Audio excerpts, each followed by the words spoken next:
because it had two steam turbines in CGCL, and it's not supposed to have them kind of outage.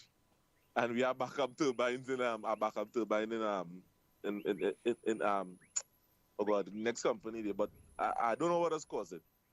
Power gen. But So how long was the power out for? Well, in certain parts of Trinidad. Someone text me and say the entire country was out and Tobago.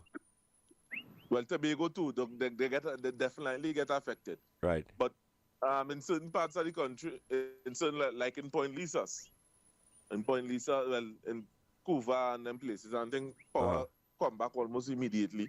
But the rest of the country had also been darkness. You know, it's coming up in parts now. It's in steps. So for how long was it out for? Well, you could say on an average, we say about 5 hours. Wow. About that. God damn. But working on it coming along. I believe it has certain places that's still in current as yet. So what did the news say caused that power outage? Well, be yet to see. Apparently, they're going to tell us today. Is that Venezuelan? A Venezuelan do it. Yeah, well, that's what they're going to try to say. But, you know, I want to go straight back to the man, the caller that he was talking about it just now, who called in and who was in the part of probably used to work in the oil industry. Right. You see, and what I'm not telling the public is this, slimy. They ain't telling the public this.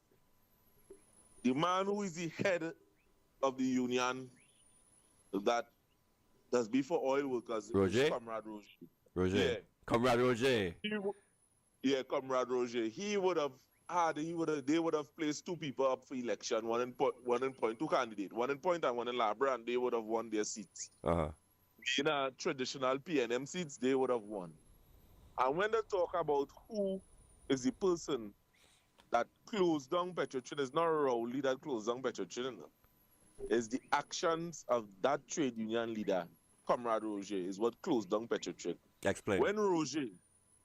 When Roger hold 2 and 3 months protests and hold up the work in Petrotrin and in Trinma operations, those ships, them oil tankers that come to collect oil, can't collect no oil.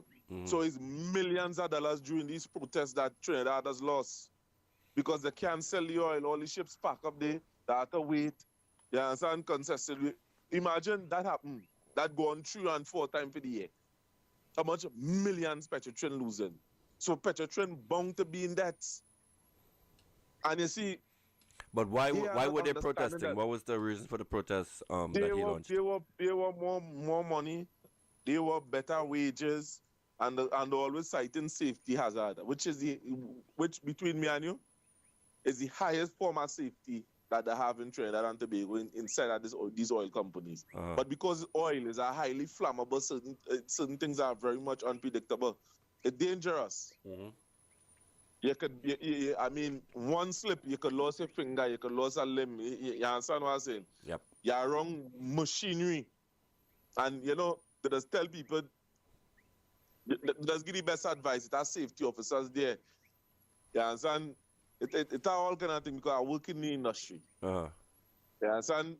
There are spark arresters and all these type of things. So, you know, an accident still occur. But they shut down because of money. They want more money.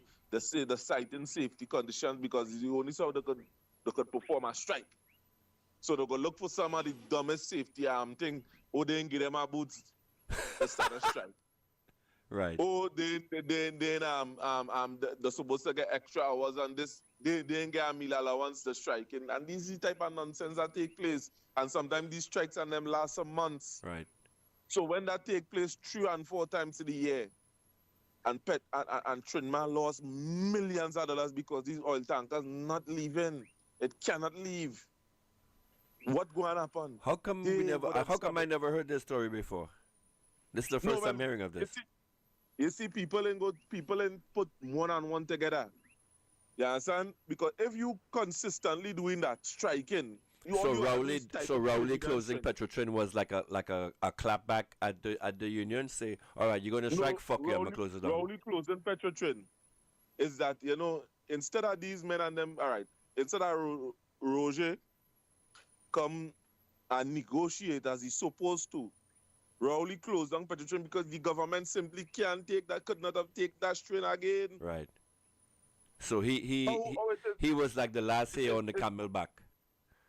Yeah, that was the last year. You can't be shot. You can't be striking. I paying money up in your pocket. You striking down the place and encouraging people to strike. And we losing production. And then we had to bail Oil out. And then Oil blaming we at the top side. Who taking that? Come on, who really taking that?